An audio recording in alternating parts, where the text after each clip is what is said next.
call 219 here. And I look at conceal and carry as a responsibility. Being someone who carries a firearm every day, I feel I have to be responsible for that firearm. Now, with conceal and carry or carrying a firearm in general, whichever direction you want to go, whether it's open or concealed, a lot of people on the left hate it to a passion. So even some people on the right are not in agreement with everything that comes around with it. I believe shall not be infringed, and I should be able to do what I want for that premise of how I think. A lot of people don't go along with it, but I look at it as being a responsible gun owner. I have to make responsible decisions. Today was a filled day with stories of how people struggle with interactions with humans nowadays. It hasn't been, let's say, copacetic between individuals in these times. There's a lot of discord among the populace of the United States. You see it in the news, you see it every day. Remember, the news would tell us happy stories. We don't usually see those happy stories anymore, and it's more about conflict. I'm into conflict resolution if I get into these kinds of spats in life. And this is where I feel when you carry a firearm, you really have to do your due diligence. First of all, know your gun laws. Second of all, know your gun, what it's capable of, and what you're capable of with said firearm. I believe that's very important. So today started out normal day, get up, do your things. Unfortunately, El Chapo's going through some really golden year growing pains, and now he has cataracts on his eyes. He's not moving well. He can't see.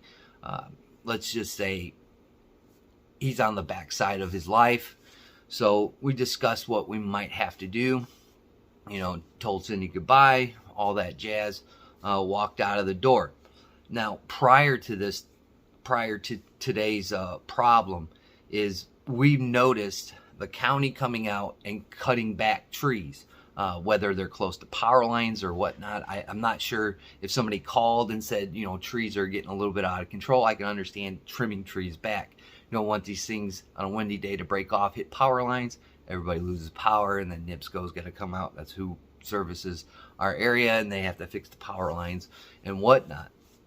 But we had noticed this work the county's been doing from the beginning of our road, working their way towards around the corner. What's disappointing is, before everybody freaks out about what happened, what I'm about to tell you is, there's been no flaggers, there's been no cones, there's nobody been directing traffic. We do live out in a rural portion of the area, so there's hilly.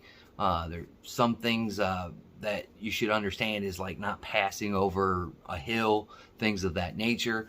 This is a pretty big machine that they're using to cut down these limbs, and we've noticed they haven't cleaned any of it up. So you have limbs on the road, you have limbs on the side of the road. I have a ton of limbs that here in the next few days I'm going to have to probably clean up out of my yard.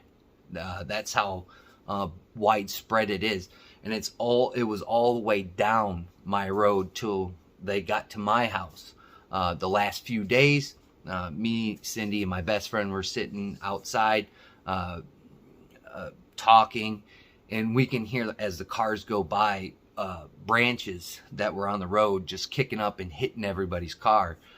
That could give you a flat tire, ruin your paint job, maybe hit something underneath the car and get it lodged under there. You never know what's going to happen, because these aren't like twigs. These are actually branches that were grinded up and just shot out onto the road. So with that in mind, I'm going to show you a drawing here, and I'm not an artist by any means. So if you can see here, this is my house. To get to work, I have to take a right out of my house, come around the corner, and this corner is a blind turn. So whatever's around that corner, that when you go around that corner, that's when you'll notice it. So if there's any animals, any people, any deer or anything like that, you're gonna know it pretty quick. So going around this corner, I noticed to the point where I was getting to the corner that I had pieces, large chunks of wood just shooting up, and I can kind of see it kind of popping out the backside in the mirror. And as I crested the corner, this corner right here, the blind corner, as you can see, his vehicle was right around the corner. Not only that, he was backing up on that blind corner. So as he's backing up here, I'm coming around this corner, and he's close to the edge of the wood line here, because the wood line runs all the way to my house and all the way back down the street. If you can see that, the wood line runs here, goes all the way back down the street, all the way down to the next road. So in retrospect, I kind of had to swerve into the other lane and get around him as he's backing up on a blind corner. Now remember, there's no cones, there's no sign that says there's work being done ahead, there's nobody flagging, there's nothing. So as I turned that corner, it was like, oh, boom, and I had to get around him. Well, as I was going around him, he wasn't paying attention to either what his machine was doing or seeing me, because as I went around him to avoid hitting him, I just got peppered with tree branches, you name it, whatever's in those trees, and it just peppered the side of my car. I watched a piece of wood skip off the windshield, and I pulled around him and I parked in front of him. So I pulled around, went up and parked, and I got out of my vehicle and I threw my hands up in the air and I looked at him and I said, "What the hell are you doing?" And I walked around to the vehicle. I'm looking at the vehicle, and I got my phone on my hand because I'm about to call the cops anyway, because that was dangerous in itself, backing up around that corner, because you cannot see it. Again, you're not going to notice anything as soon as you come around that corner until you come around that corner. And he was backing up on it.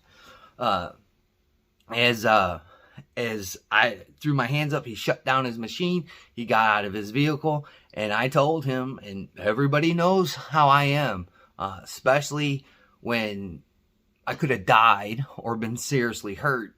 You know, your blood starts getting pumping. And he said, "What the hell are you doing?" I said, "Dude, I almost hit you, and you just peppered my car with all these tree limbs you're cutting down." And he's like, "Well, you shouldn't have been speeding around the corner with your phone in your hand." I didn't have my phone in my hand. I only had my phone in my hand when I got out of the car to call the county. I was already going to call the county. I was already going to call the cops. But I was on the phone to Cindy to call the county. And then I'm calling the cops. And we're going to settle this one way or another, because they haven't picked up anything on the road. They don't have a flagger. They don't have any indication that work's being done around a blind corner. And then this jackoff is backing up on a blind corner. And I told him I didn't have my phone in the hand. And he's like, "Well," and I told him, "You don't have a flagger. You don't have this." He's like, "Well, I have that sign on the back of my machine." And I said, "Yeah, I almost was in the back seat of your cab." And I'm talking to Cindy on the phone. And I asked him, "Who do you work for? What are you working for, the county? Are you working for a private entity? Who are you?" He wouldn't tell me who he worked for. He wouldn't tell me if he worked for the county or he kind of danced around that, because I think he started to understand that he's in the wrong at this point, and he just peppered my car with a bunch of stuff. And I have damage to the vehicle, and I'll put the pictures here. It's not horrible. It's not life-ending. What it could have been. It's nothing to the sorts. And I told him, "Dude, you just pepper my car with all this stuff. I have scratches on my car." And he said something to the effects of, "It's not my problem." This is where it got. As soon as those words, and Cindy heard it out over the phone. As soon as he said, "It's not my problem," I said, "You're going to have a bigger effing problem now, since you're not going to take responsibility, yada, yada, yada." And he's like, "What are you going to do about it?" this is when everything changed. And at that point, I had my car door open, and I put down the phone. I said, look, I'm not the one today for you to talk to me like this. And you know, people that know me understand what comes after this. I said, you're not going to talk to me like that. I'm not a B. I'm not your kid, and you're not my dad. I said, you need to shut your mouth, go back in your truck, and you're going to wait for the police to show up. All of a sudden, you know, maybe I should have just called the cops at that point. He started saying, what are you going to do? You're going to do nothing about it, and it's not my problem, type of deal. And then we exchanged obscenities to that point, and Cindy's still on the phone. She's like, Chris, get in the car. You know, don't worry about this. Just we'll call the sheriff. We'll call the county. We'll handle this way. And as I'm getting in the car, he's like, so what are you gonna do? What, you're gonna talk all this shit to me and then get in your car and leave? Come on over here. I got out of the car and I said, look, this is the country. And you ain't going to be talking to people like this out in the country, because bad things will happen to you if you start threatening people. I'm like, you don't want me to come over there, old man? Because he's really older. He had about, I don't know, 50 pounds on me, but that 50 pounds was hanging over his belt. And I told him, not today. Not today. I said, you're lucky. I have to go to work. This would have been a different scenario if I didn't have to go and make money to provide for my family. I said, not today. I'm not the one that you want to mess with. And then he postured up and he started walking towards the car. At that point, I leaned into my car and I opened my center console. That's where my firearm was. And I looked over at him. I said, you don't want to come over here. I said, that's going to be the worst decision that you've ever made, besides all these other bad decisions that you've just made. And then he kind of said something, mumbling away. I shut the door and I looked over. I said, bad things are going to happen to you if you're going to carry this attitude with the people that live out in this area. I said, I live out in this area. There's tons of other people that live out in this area. He went into mumble, said, how do you know I don't live in this area? And I'm going to tell you, you better hope that you don't live in this area, because that's going to be a conflict of interest that we're going to have for the remaining time that we're going to be out here. So then I get in my car and I drive off. At this point, I close my center console, and at this point, no harm, no foul. It didn't transpire. I was really pumped up. I was really amped. But then when you almost die, and then you almost get in a fight with somebody that doesn't want to take responsibility for their actions, you start playing scenarios in my head about keeping cool at that point. What people don't understand on the left is that you think we're all crazy and we don't think about what we're doing. But I thought about this scenario. Even if I couldn't get to my, he's a far distance. Even if he started coming at me, really pissed off about what I've said to him, or vice versa. I'll tell you right now, my fighting days are over at this point. Unless I'm fighting for my life, or it's go time. There's no other way out of the situation. My way out of this situation is to walk away. That's my theory on this. And I posted it on my Instagram. If this was like in Back to the Future, where people would call Marty McFly a chicken, and that would really fire him up. Well, him telling me, what are you going to do? Get in your car and run away? That's basically calling me a wuss. And, I don't know if this has ever happened to anybody, but I played it's almost like a camera roll of my kids in my head. So I get in the car, if that makes sense to you, because I have better things to live for. Nothing bad happened, but what could have transpired could have ruined me, and it could have ruined him. So you would have two families that are going to suffer some kind of fate. I looked at it that way. And as I'm on the phone with the police department or the sheriff's department, and I told them, look, you got a guy that's cutting branches down. It's going everywhere. It's just hit my vehicle. It's been like this for days. They don't have a flagger. They don't have cones out. They don't even have a sign that work's being done. And he's backing up around a blind corner. So I give all the information. I relay it to the sheriff's department. Whether they stopped out there or not, I don't know. I had to go to work. That's another thing. I got to go to work to provide money for my family and to pay my bills, you know. So I'm not going to get baited into these situations. Now, if I was 25 years old, 18 years old back in the day, somebody's going to jail. At that point, somebody is, regardless of the facts. But I'm older, as they say. I'm a little longer in the tooth. But this is a good reminder about the responsibility. You know, it's a little bit different to you younger people when you carry a firearm. If you get that, the only reason why I opened my center console is because he made a gesture towards me. Now, I didn't brandish my gun. I didn't pull it out.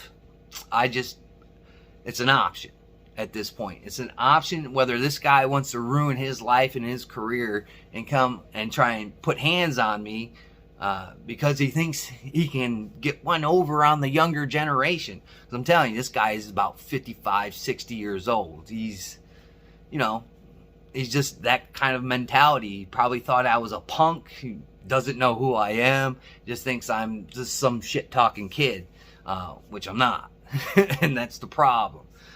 You know, and that's why, you know, I gave him warning after warning. Look, I'm not the one to test. I'm not the one to puff your chest out to, especially if you're going to, you know, say some words to me and then kind of creep towards my car. We're going to have a little bit of an issue. You're not going to like the outcome of this. I'm not going to like the outcome of this because I'm just on my way to work. I didn't know you were around the corner. I had the radio, so I couldn't quite hear what was going on around the corner as I'm pulling out of my driveway. There was a lot of moving parts, and this is great geared towards the younger generation about carrying a firearm. You better make sure your life is in imminent danger. There is no going back. This is the only option you have. And see, with me, I took the option of, you know, all right, so he's going to call me a wussy getting in my car. But I have things to look forward to. I have kids to look forward to hanging out. My son's coming over tomorrow. If this would have transpired to go south real fast, I'm not going to have that time with my kids tomorrow. And I wouldn't have that time with Cindy when I got home from work for her to tell me her wonderful stories about human beings. So this is what I'm advocating for. When you carry your firearm, you better be responsible. I believe I was responsible. Was that in the back of my head? You better believe it. You better believe it. When you start making gestures and start walking towards me after you've just threatened to want to, you know, pop me in the mouth, again, I'm not going to go through this macho BS. I'm not doing it. You know, I have things I want to accomplish in my life, even to this day and beyond. So I guess later in the day, when Cindy had called the county, his boss, the foreman for this job, this wonderful job they're doing out there, called her. My heat's gonna kick on, so that's why I'll talk a little bit louder. We're get closer to the camera. But not only did this guy do this dumb action, his boss knows Cindy, knows Cindy's entire family, and knew Cindy's grandfather who worked for the county department. So, sorry, bucko. You ran into, let's say, a buzzsaw. You could have ended. It could have really ended bad for you, but it's going to end even worse. Now, do I want this guy to lose his job? Well, maybe there's some raking on my side of the road that needs to be done, while you get somebody a little bit more responsible behind a wheel of that little saw that you're running, and have this guy clean up his mess. How about that? I'll take that. I don't want to see people lose their jobs. Maybe he was having a bad day. You know what happens when two people have a bad day? Boy, that could explode real quick. We've seen it happen in society. But again, to the younger generation, just because you're carrying a gun, don't think you're invincible. You know, there might be a time where you can't get to that gun, and it's not as accessible as you want it. Like today that could have turned really bad. You know, especially if they start running at me. You know, say, would I have enough time to grab the firearm? I don't know. It didn't transpire, so I can't speculate on that kind of portion. But again, am I saying that carrying a firearm is a bad thing? No. But I'm telling you, you better use your wits about it. If you have options, the last option I want to use is my firearm. If there is no possible way I'm going to get out of whatever scenario that I get myself into, then it has to be. There's no other getting around it. To tell you the truth, you know, if this guy would have did something and tried to grab me up or something, dude, it's gonna end bad for him. Whether he's really gonna get, you know, seriously hurt, because, you know, I have experience in self-defense, even though I'm just not that strapping young buck I used to do. Technique is technique, and you never really forget about technique. It might be a little sloppy or not as refined, but you still have that technique that I was taught so many years ago. It's not that I don't know how to fight. It's just I don't care for fighting anymore. I mean, coming home, you ask my mom, coming home with black eyes, bloody noses, fat lips, missing a tooth, you know, those days are beyond me. You know, I see if I have another option, I'm going to take that option. Not because I'm a wuss, it's because these are my life. This is what I do. I use my hands a lot. You know, I'm stacking stuff, moving stuff, and I can't do that with my knuckles broken. I just can't. Learned that a long time ago. Being a roofer and getting in a couple of fights, one too many at the bar, if you can believe that. So, you know, again, you younger generations, go through your process. Me, I was going through my process. I was going through, you know, a scenario. Sometimes you just don't have that much time. And granted, you know, what we've seen in Kenosha, that was one of those times. I mean, fluently, you're going to have to do something in those kinds of spots, but this wasn't even close to it. But yet I went through and poured through my options before, you know, just grabbing a firearm and brandishing it or using it in some kind of inappropriate manner to that point. So this should be a great eye-opener, because you never know when you open your eyes to that next day what you're going to encounter. Just like pretty much the last video I made, you know, I want to make sure my stuff's going to work for me so it can save my hide down the road. You know, I'm not going to take these outlandish risks. And today was one of those examples. I'm not going to continue this confrontation. I mean, towards the end of it, I don't think he wanted it any more than I did, you know, at that point.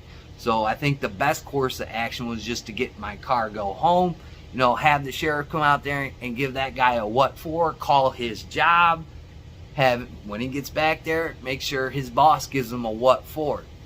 And today, Cindy noticed that there's some stuff that was starting to get cleaned up, so they had somebody actually come out here and probably notice that you have actual tree limbs and branches that are just mauled to death, laying all over the roads. So, you know, they're going to have a long road ahead of them for cleaning this portion of the road up. And if they have to go all the way down, and especially down on the other, past the other road, they're going to have a tough time doing it with not being safe about it. And one of the things that I really want to mention here is I don't want to quite call it an excuse from the foreman that was going to reprimand this guy, but he said they have a labor shortage. So if you're in the immediate area, I think you should go work for the county. Hell, maybe I will. But that might be a little bit of a conflict of interest if I get old Grumpy that's on the grinder all pissed off again. So maybe you can find a job that way. You know, if you're searching for a job so much. That was one of the excuses. Again, it's a pretty piss poor excuse when you have this kind of dynamic area where there's hills, there's blind turns, you're not cleaning stuff up off the road and it's flipping up. I mean, the other night it was just flipping up and you can hear it just pinging off people's cars. I bet you they weren't too happy. So again, I mean, to you younger people, just because you have a firearm doesn't mean that you're Rambo, doesn't mean you're unstoppable, because your actions after you use that firearm are really going to be hellish and your life is going to be turned upside down. We all can't live in the gravy world that some people that used a firearm to defend themselves to go on talk shows and be the talk of the town. It's probably not going to be like that for you. Everybody's different in their life and everybody has a different scenario that happens to them in life. So I wanted to bring this up. And, you know, again, I don't want the guy to get fired, but I think his days of driving that thing, unless there's somebody else there with him, I think those days are behind him. Just like my fighting days are probably behind me. Unless it just has to be that way. But other than that, that's a pretty good scenario of self-control. You're going to have to control your emotions and control your thought process and start thinking through it and focusing on it. I don't know what more to say to the younger generation. As you know, a lot of people encourage the younger generation to stand up for your Second Amendment rights. There's a huge responsibility that comes along with that, stepping up to fight for your Second Amendment rights. And that's the responsibility to carry a firearm safely and respectfully to the notion of what we're trying to achieve being in the Second Amendment community. So that was my little story today. Again, it's one of those moments in life where I'm relieved that some people would say, well, you should have threw fists with this old man. You should have knocked his teeth out. I ain't got time for that. I don't. And I really don't want to have this kind of altercation over limbs.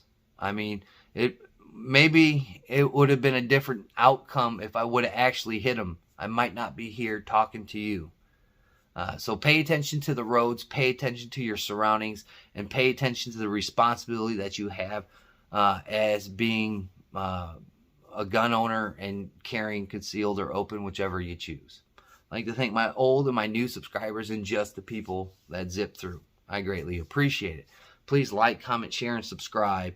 To everybody over here on the YouTube platform, go down in the comment sections, give your thoughts and processes. Please be respectful down there. I have stopped looking at the little album of the comments that YouTube takes away. So if I don't answer your comment or some kind of question that you have, it's probably and if it's not put in a different manner without cussing and swearing and all kinds of weird stuff in there, that's probably the reason why I didn't answer it, because you put all that in there and I'm not going to go look at that folder. It takes too much time to go through it. Be respectful down in the comments, basically, and we'll catch you on the next one.